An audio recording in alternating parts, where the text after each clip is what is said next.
le monde du football perd l'une de ses plus grandes légendes.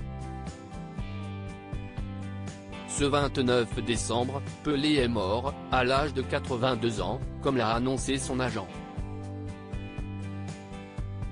Ces dernières années, Pelé a été confronté à de nombreux problèmes de santé. En 2014, l'ancien attaquant de la sélection brésilienne avait été touché par une grave infection urinaire.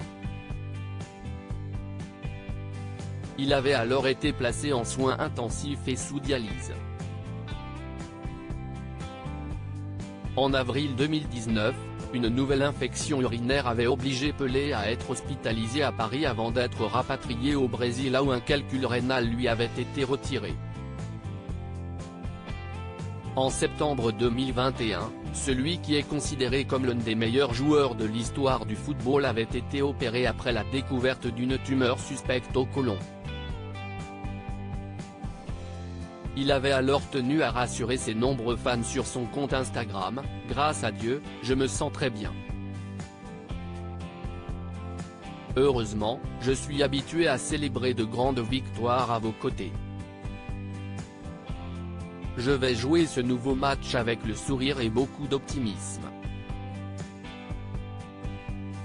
Mort de Pelé, retour sur la carrière folle du Brésilien, légende d'un autre football où les transferts entre clubs n'étaient que très rares. Pelé a fait l'intégralité de sa carrière dans son club de Santos au Brésil. De 1956 à 1974, il y a inscrit plus de 600 buts. En 1975, il décide de rejoindre les États-Unis et le club des Cosmos de New York qu'il marque de son empreinte en inscrivant 37 buts en 2 saisons.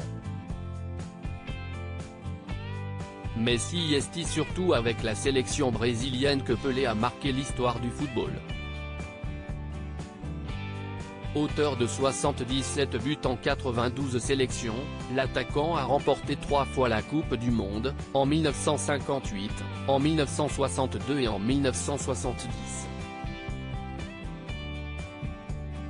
Johan Cruyff, autre légende du football, disait de lui qu'il avait dépassé les limites de la logique. Aujourd'hui, il part en ayant marqué plusieurs générations de fans de ballon rond.